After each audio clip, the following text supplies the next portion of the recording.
Welcome back to the CTO Playbook, the podcast dedicated to helping CTOs excel. What if the most powerful lever you have as a CTO isn't your architecture, your roadmap, or even your technical strategy, but your voice? In this episode of the CTO Playbook, I'm joined by Kathleen Lucente, founder and CEO of Redfan Communications, who spent decades helping deeply technical leaders become trusted authorities, not just builders behind the scenes, but strategic voices in the boardroom and the market. In a world where words are cheap and content is everywhere, being technically right isn't the same as being heard. We explore why communication has become a core leadership skill for enterprise CTOs, how authority is built long before you step on a stage or pick up a microphone, and how the right communication infrastructure can quietly transform your influence, your team, and your career. I'm your host, Adam Horner, coach to CTOs from startups to enterprises, helping you lead with clarity, confidence, and strategic impact. If you feel like you're figuring out strategic leadership in tech the hard way,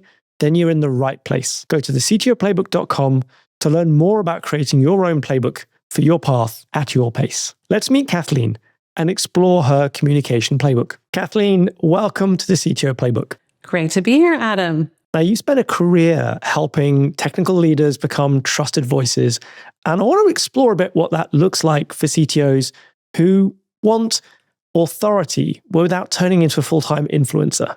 So, big question for you. If you were advising a room full of enterprise CTOs, what would you want them to understand about positioning themselves in public? Well, I would say the number one thing once you're a CTO is to realize that you're a business leader. And a lot of CTOs have come up through the ranks as the doers and the engineers, but they also are managing other people at this point, and they're not necessarily doing the tinkering as much, right? And yet they are expected to be the voice of authority in speaking to the board, speaking to customers, maybe even coming in on closing a big sales deal. And so realizing how to speak the language of finance and understanding the connectivity between what the value is that their division is producing and how they're going to be able to communicate that to any stakeholder. And that is the number one part of the game of a CTO in the enterprise world. It's awesome. That's very, very close to what I coach people as sort of the fundamentals.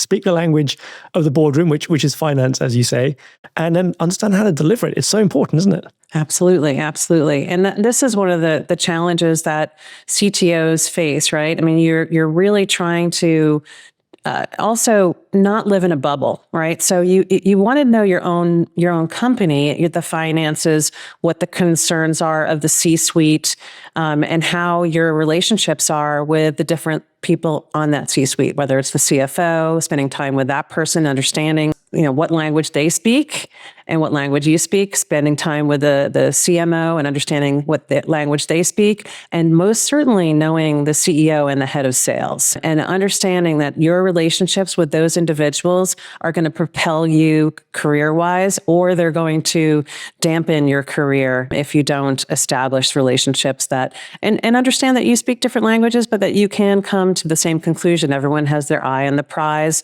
of moving the company forward. Absolutely. And being that bridge to be able to cross between the technology world, the marketing world, the sales world, and just keeping the company afloat, which is often the role of the CEO. Certainly feels like that at times. Yeah. So crucial, as you say. I would also say one other thing that I do think that CTOs that want to eventually, even if you don't want to become a thought leader, if you're in a board meeting and you don't really know what's going on with the competition and you've been living in a vacuum, you are going to look like you're really tuned out, you're tone deaf. So it is your responsibility to be following what's going on with your equivalent at your competitor's company. What are they? Are they in the media? Are they doing speaking engagements? Do they have a point of view that you have a different point of view that you might want to highlight? You might find that is a real asset to the company. And so that's where you might carve out some significant thought leadership and you might enjoy it. So don't be surprised. And I'm sure we can give people a lot of straightforward tips and techniques and how to make sure that becomes something that's hugely valuable over time. But before we get practical, what I wanted to do is just sort of go back a little bit and can you just give us a bit of a sort of the through line on your career? Because I know you've covered quite a lot of very interesting roles in your time. I will say I have a real sense of compassion for technology leaders and engineers. And that has to do with the fact that I started as a high-tech journalist working at EDN, which is probably one of the geekiest of publications, and EDN products and careers. And so I was surrounded by Grumman engineers who were, I was probably in my early 20s. They were in their 50s, probably around my age at the time. And I was actually reading through their editorial and helping them realize where they needed, maybe there were gaps, where they might want to put a diagram in place. And at the same time, I was working with industry analysts and writing product reviews and really so we had this great synergy going on. And so from that opportunity, I moved on and I decided to go work for a high-tech PR firm. And ironically, while I started looking for that job, Motorola in Austin, Texas told their PR firm, Cunningham Communication, hey, we love you, but your writing around microprocessors just isn't cutting it. Would you please consider hiring this young whippersnapper journalist? And that was me, unbeknownst to me. So that's how I wound up in my first job in PR. But the reason why I knew that that was going to be interesting to me was as a journalist at EDN, I had PR people coming in with their clients from Japan, from California, and I was in Boston, coming from all over to talk to me about why I should write about this new product that they had. It could have been a router. It could have been a microprocessor. We're talking a lot of hardware at the time in particular. And I got to watch some people who were just incredible at crafting that and helping those technology executives convey the message in a way that I would want to write about it. And in other times, I really had to pull it out of them. And so that was really kind of I could see, wow, this could be quite interesting. So from there, just to kind of fast forward, I was at Cunningham. I was in charge of the 68,000 microprocessors. I got to re-engage Atari when they tried to come back to the industry with their Jaguar system. I got to interview the guys who created Doom, the gaming system, all this good stuff. So I really got to do quite a bit there. From there, I was recruited to New York City by one of the larger PR firms, Ketchum. They did not have a tech PR person in their office. They also had a large client that they were afraid they're about to lose. That was a large system integrator. And so here comes Kathleen again, and we won the first B2B tech awards that were given out ever, which was really a big deal back then. It's quite an achievement, yeah. Yeah, it was quite an achievement.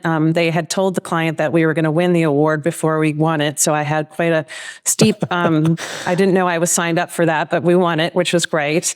And from there, IBM Research knocked on my door. And I thought, why would they be knocking on my door? But Lou Gerstner had just come on board as the CEO. He had restructured the company, decided to keep IBM Research, and instead really start to get it to work and get the stories out about innovation. And so that was like me being a kid in a candy, shop. Every aisle had, a Nobel Prize winner or somebody creating a new material science. I mean, it was just, I just loved it. So that conversations there must have been amazing. It was great. I mean, it was endless. But the key was being strategic and starting to look at, while there are many stories to tell, which of these stories then ladder up to the actual strategy of the company in supercomputing, big data, and then telling customer stories and things like that. And it was really, really compelling to be able to build that structure. From there, I missed being in New York City. I was living in New York City, single and sassy, and I'd had to get back because I was up in the hills of IBM and felt like I was missing out. Plus, it was right when the IPO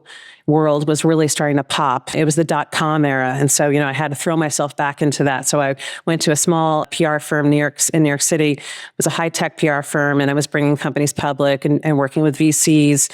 And then from there, believe it or not, Chase Bank knocked on my door right before they bought up JP Morgan, although they knew that was going to be happening. And they asked me if I would come on board and leave this agency that I was now a managing partner of to go over to what would be eventually the newly combined JP Morgan Chase and run communications for Lab Morgan, which was basically a VC arm that did spin-offs of companies. So if the bank had created a derivatives platform, and it was like fintech before fintech existed, quite frankly. Right. And so we were spinning off companies. I was out helping those companies pick which PR firm they needed, helping them get ready to go public, and in some cases, helping them close their doors when it didn't go so well too. And then I was in Asia because I was asked to go over to Asia to basically oversee a four-way merger for the firm. And I was there, and we were number 5 in Asia Pacific, and I was asked to make us number 1. I sat down with the chairman, and he was a fantastic guy. He had never been in the media before. He had originally been at Goldman Sachs. He was also around my age now. He's been in his 50s. And he said, I'm putting myself in your hands. This is my plan for the bank. This is what we're going to be doing. And what do you say? I said, if you keep your word, I will keep mine. Let's do it. And so handled that and rebuilt the brand for across 18 countries there. And that was just, outstanding. Crisis comm. I was there for SARS. As you probably realize, I lived in New York City during 9/11. I also handled communications with my chairman around that. And my colleagues. And so I was prepared to do some really cool stuff there. But when I came back to the United States, it was time to start my own agency. And I had some thoughts about why B2B tech companies deserve to have somebody who's been around the block and can really zoom in on what matters most. So that's where I'm at. Wow. So storytelling from a technology perspective, from everything from building to handling crises. That's right. I mean, and I think that crisis comm is something that is underrated quite a bit because usually people hear about it when there's all hell breaking loose, but really it's the preparation early on. And CTOs have a great opportunity to be part of that because after all, if a product has a failure and how you handle yourself in those situations, or if there's a breach, there's so many aspects, and that we build out crisis comm plans that are proactive for our clients today. And CTOs are always in the room. Yeah. And that's not something that was done sort of 10, 15 years ago. Not as well as it is done these days. No. And I think that I learned crisis comm by being in it and realizing I was good at it as opposed to someone teaching me it, if that makes sense. So you figured out a lot of the principles the hard way then. I learned it straight up. And so I've built a real systematic approach to it that I'm proud of. And I think that it creates a lot of calm. It also creates connections at the C-suite. So that CTO and the other people, they know when something happens, when you do a practice where we actually will do reenactments with the C-suite, we'll say, okay, we talked to all of you about what are the things that keep you up at night. What are the things that could go wrong? And we've all become vulnerable and put our lists out. Now we're going to talk about how would we handle ourselves as a collective team? What law firm would we have to pull in? What breach expert would we have to pull in? What communications team members have to be part of there under the tent? You start to see that they realize that they're interdependent upon one another. And that practice early on, before you ever have a crisis, actually creates a tapestry that should be leaned on for all the other good things that you want to do, the positive things you want to do. Yeah, and that's one of those things that I've heard people call it a pre-mortem, basically preparing before things go bad. Yes. And yeah, exactly as you said, I've seen it have amazing influences in terms of just bringing that team together so that when the real problems do strike, it's not only practiced, but there's also a level of empathy that there isn't otherwise when you don't really have much time to think about what somebody else is thinking about when it feels like the world is falling down. Yeah. We just did this the other day for a healthcare tech company, and in healthcare, there's always going to be, if a breach happens or if somebody gets turned away, right, on a claim. In certain industries, what you see with certain CEOs, they know that they need that crisis plan right up front. And I love when you see that level of leadership where they know that is needed. And others kind of wait and put it in place later after they've seen an issue bubble up and realize, gosh, we probably should have had some things documented. So it's an indicator of a level of maturity at the C-suite level when you can see, and it doesn't always have to be started by the CEO. It can be started by the CTO or the CMO. It could say, hey, I really think in 2026, we probably should pull together and put something together. Here are the things that are keeping me up at night that I'd like to make sure. I'm sure CFO has something keeping him or her up at night. Why don't we collectively share our vulnerabilities and kind of figure out where we can shore things up and make sure we don't find ourselves facing those issues without the right infrastructure in place. Yeah, infrastructure and preparation, absolutely. Mm-hmm. And so one of those challenges that I often see around there, just beginning to get towards that conversation is that in my coaching, I see that CTOs, they sort of hear this, let's build your public brand, or let's put in place some communication plans. And I find that there's this resistance, there's this real apathy towards doing this kind of work. And for you, when you look at it with your experience and your lens, what do you think the real resistance underneath all of that is? What do you think is that they're afraid of losing or of not getting right? Well, if you ever did a DISC profile and you start to look at, kind of personality types, there is in sort of in a tech, there's this heaviness around, oh my gosh, I need to have everything under control. And there's also a tendency to silo. And that is like the death knell of a career. When you let fear drive you to the point. And so appropriate for certain audiences than others. Absolutely. Yeah. One of the things that we did was you might have somebody who's really great at cybersecurity and they become sort of the spokesperson on that. And then you have somebody who is sort of that AI, wizard on, and of course the CTO is overseeing all of the types of communication and you're agreeing on what the philosophy is around how the company is going to speak about these elements within your industry. But you have to be reading. And I think having brown bag lunches with your existing team around what have you read recently and like what do we think we should be having an opinion on in this domain, and maybe even having the team follow what's going on with the competition and reporting back and really having interesting conversations versus getting so myopic on the actual day-to-day work, right? So that you kind of have a level of energy that you're creating and you're getting them excited. That makes it a lot easier, by the way, when you do want to go over and talk to the marketing team. Because you can bridge right over there and say, we'd like to have a brown bag lunch with you, invite you in and have kind of a conversation about what we're learning, what we're seeing, and where we think things are headed in our industry. And that can be pretty exciting.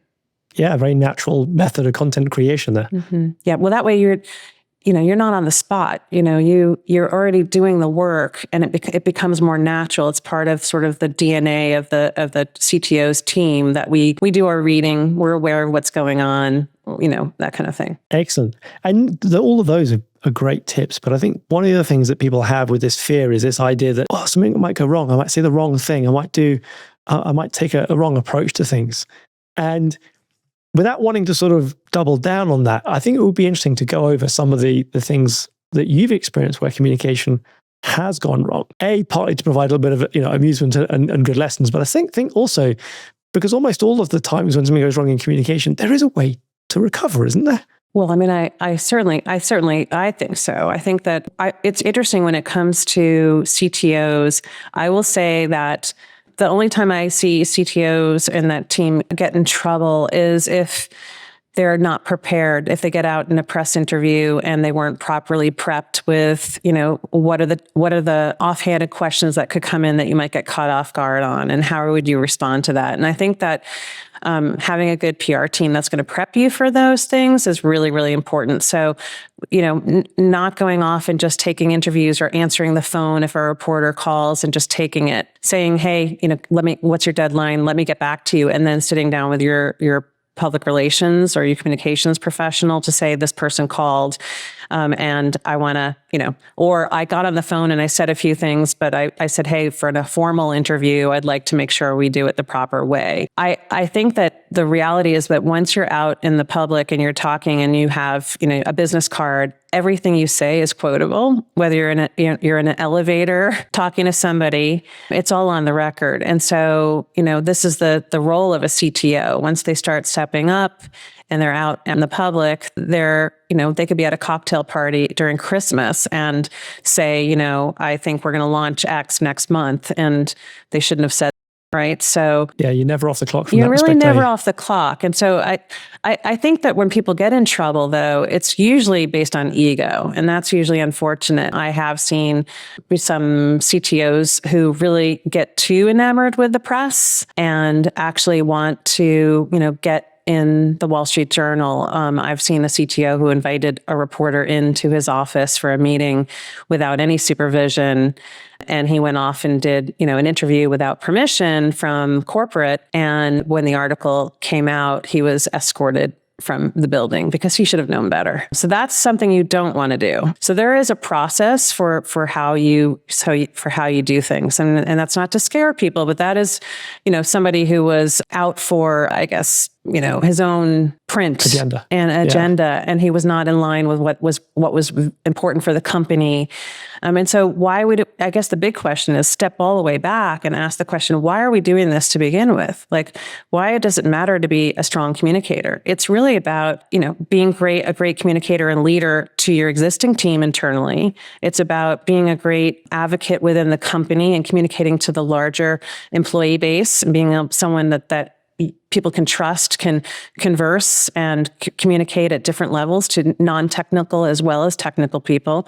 It's looking at the board, being able to, speak to the board.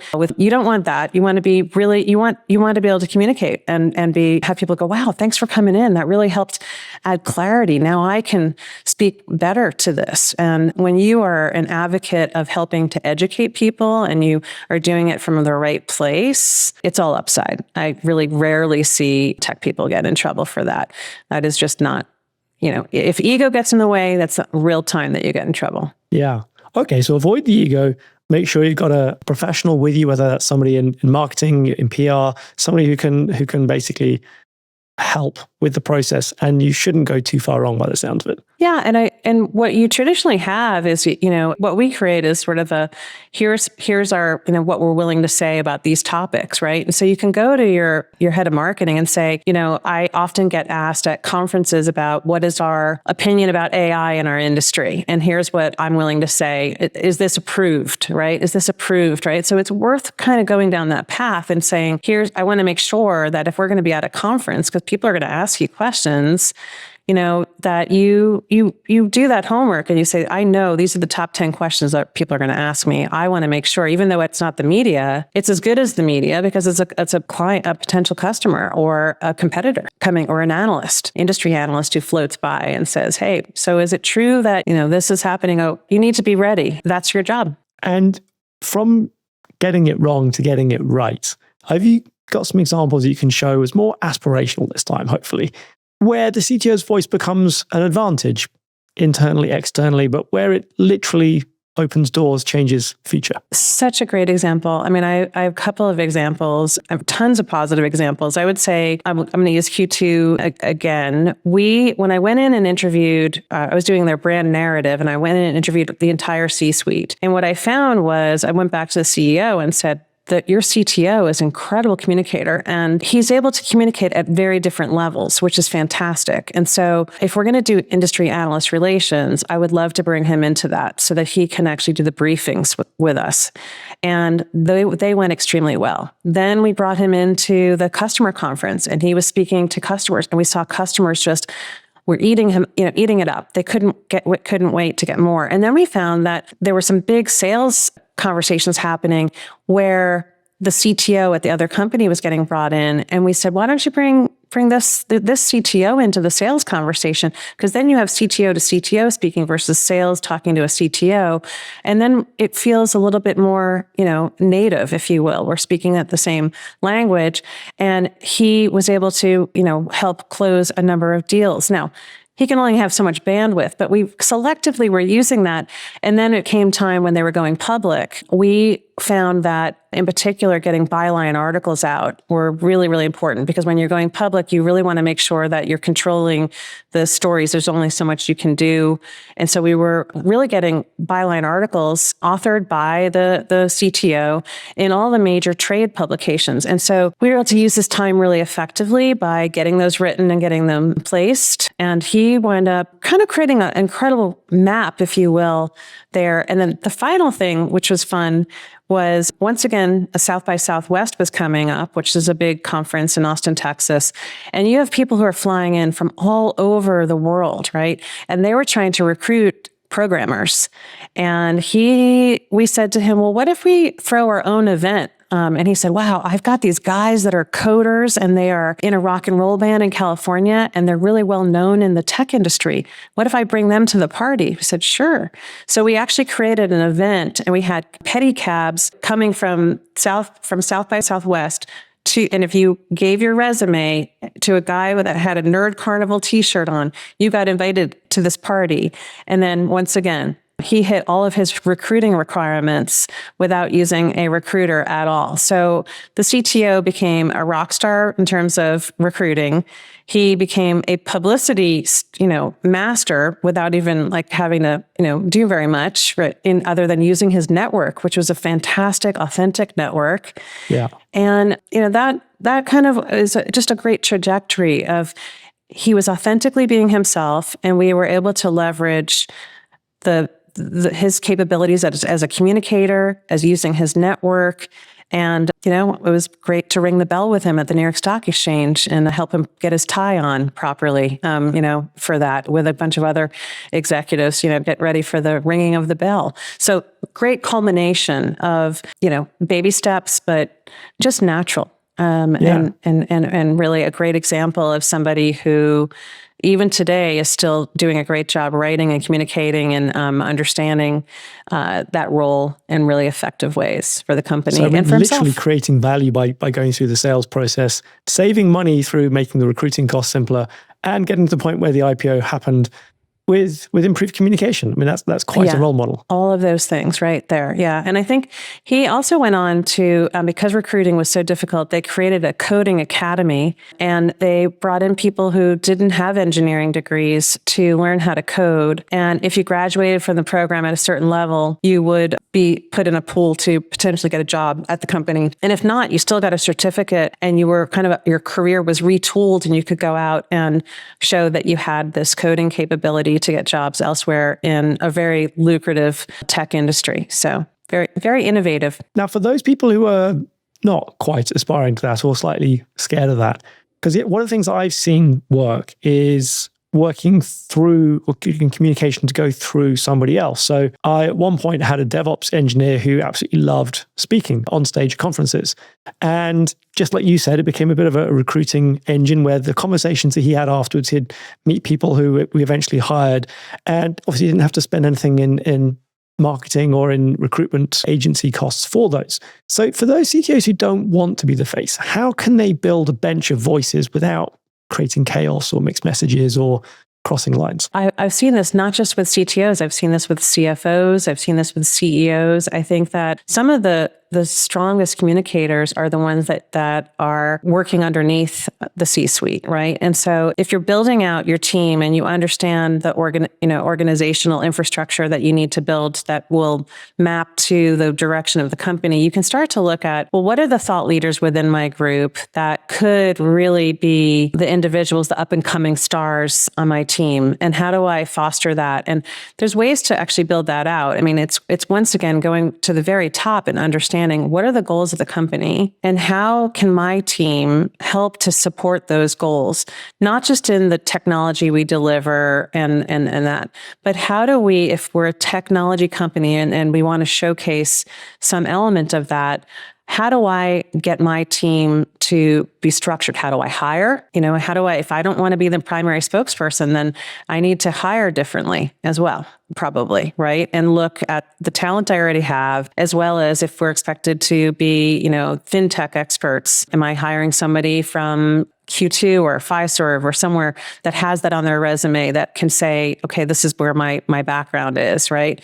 That has authenticity and can speak to that as coming to the company, or cybersecurity expert on my team, or like I said, AI is almost inevitable. And that's really important because I was speaking to somebody the other day and they said, oh, this is our AI expert. And I asked him 7 questions and I was not impressed with his answers, right? So that means maybe he's not really, just because you have the title doesn't mean you're great at it, right? So really understanding what are the things, like when I went to Asia, one of the things that I learned from my CEO right off the bat was he said, okay, China is going to be one of our number one areas of growth. And I looked at my team and we had not a single person on my team that spoke Mandarin. And I had nobody on my team that had been doing media relations specifically in Shanghai and Beijing.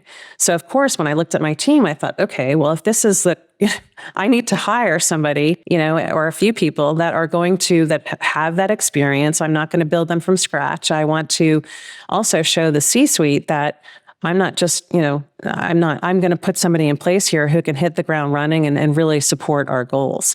And so as a CTO, you have the opportunity to do that. And that gets back to that wearing the business strategy hat and understanding and even working with the chief people officer and the head of marketing and saying, okay, based on what we're trying to do here, my next 2 hires next quarter are going to be individuals who, can come in and present. Maybe you have them come in and present as part of their interviewing process. So you can get somebody to help assess the level where they're at, for example. 100%. Yeah. Awesome. What I want to do, Kathleen, because there's a ton of really useful and amazing tips in here, but what I wanted to do is try and distill this down into a playbook that the CTOs that were listening can take away, use, and apply right away. Absolutely. So I know you've sort of put that together. Can you just talk us through the 3 steps that you've got in your playbook and the details there? Yeah. So I look at it as I call it the CTO authority infrastructure. And so the way to do that is, number one, your personal communications foundation. And that's to earn cross-functional trust through proactive alignment and interpersonal communication skills. And what does that actually mean?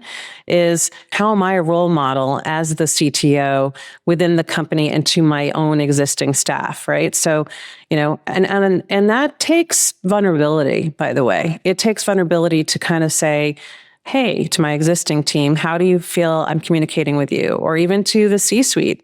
I would like one of my goals in 2026 is to be a better communicator. What are ways I could be communicating more effectively with you? That's a very reasonable thing to do. And then to set a plan and action for yourself that is measurable, that you can feel good about. You may even hire a coach to help you with this, because I do think that's really important. And I would also do your own competitive analysis, right? And look at who are your chief competitors externally and how they're communicating. You may also create sort of I call it like an unofficial board for yourself. So these are a group of individuals that you can be vulnerable with. Maybe they're not within the company. They're outside CTOs, maybe some folks that best practices that you can also kind of share with. So I think that's like number one. Step 2 is providing leadership capabilities by scaling your actual technical communication and your team. So this is organizational infrastructure. So this is looking at your team that you exist, that you have already, and deciding, okay, how do I leverage the people that I already have, as whether the marketing team is asking for this, or you have to, write a white paper, or there's things that you have talent under your own group. How are you going to raise them up and help them shine and also map to the goals of the company while they also can achieve their own goals? And that's, to me, that's kind of the step when you step into a CTO role where you're truly managing a group of people. It's not so much about you anymore. It's about the people underneath you, like, that are actually making things happen, and also championing them and making sure people know, like, hey, our success is because of this team, and here's why. Here's the talent at the team. And then the next part is that market authority. So that's where you convert you've been doing your internal comms, you've been proving yourself internally, you've gotten more people on your team being able to show themselves internally and communicate effectively.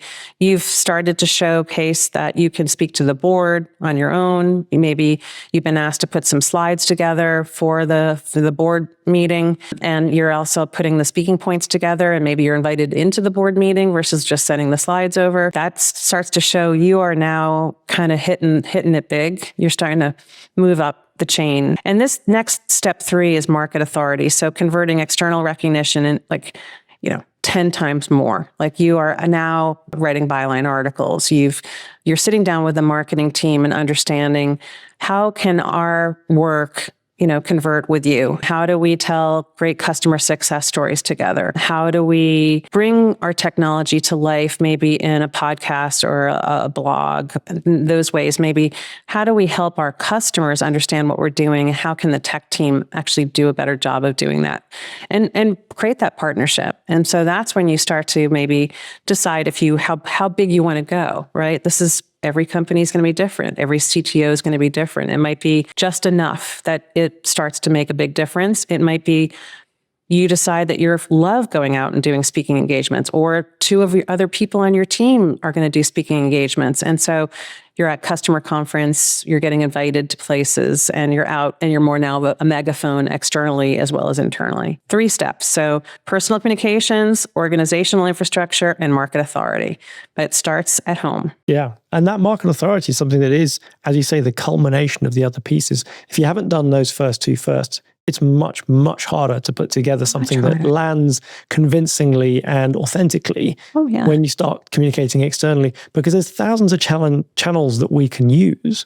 Yeah. And picking and choosing the right ones that's consistent with what we're doing. It all starts with that knowledge of how we do it personally for ourselves, internally inside the organization. And then also working out, as you say, how we can use the existing folks, or indeed recruiting new folks, to fill in the rest of what it is we need to do. Yeah. And I think that, you brought something up earlier about like the fear of marketing and why would I want to do that? And I think if you start to think about the fact that when you have authority and you are respected and customers want to hear what you're saying, or your employees want to hear what you're saying, it opens up doors, because it starts to open up doors that weren't open before for the company, as well as for you, as well as for your team. So I think that's important to recognize. And then it also creates this sense of credibility, right? So when you have a really strong, credible, spokesperson and that employees look up to, and then external people look up to, it also sets a standard of credibility for your team, for the company, and then within your industry. And that's something to be proud about, right? Like that is, whether you're only doing a little bit or a lot, there's some pride in that. And then keeping aware that all of these things lead to reputation. So it's your reputation, it's the reputation of your team, it's the reputation of the company. So how you carry yourself and all of that, it's something to be proud of, right? And so I think, leaning into communications and trying to improve yourself, it's a catalyst for your personal self, I would say self-awareness, being a better manager. Just as a baseline, if you're a better communicator, you wind up being a better manager. And that's like just a check. Everything else is gravy. Yeah. And I think that's one of the things I really like about that 3-step process is that A, it's not overly complicated, which I think is great. But secondly, it's a fairly logical and straightforward progression. It isn't jumping in at the deep end, which I think is one of the fears that many tech leaders have when I start speaking to them, that suddenly they're going to go from 0 to super fast. And that can be sort of scary. But I think the key thing is that often for many CTOs, it is a new skill. It's a new load of abilities you need to build and develop. And you need to go back to that learner mindset, because as technologists, I think, especially as senior technologists, we're used to being able to do everything really competently, really well. Yeah. And so I think it's also this thing that, well, here's a progression with a learning curve, and you're going to go through a learning process, and you're not going to start at perfect. Yeah, I would agree. I think that also it's hard to feel like you're going back to school, if that makes sense, is sort of what that feels like, right? Like if I'm king of the castle and I know, quantum computing, why do I have to learn how to be a better communicator? Well, because nobody understands quantum computing, right? So how are you going to explain it better than the other person around the block, right? So trying to get people to truly understand some really complex technology is a skill. It really is. And I've been doing it, since day one. And I think it's asking questions, and it's not a one-way street. That's why asking people like, how do you feel? Did this land with you? Right? Or even if you're I find when you're doing a press interview, say you were launching a new product, you start by asking a reporter, how much do you know about what we're doing, to understand, get a baseline. Where are they?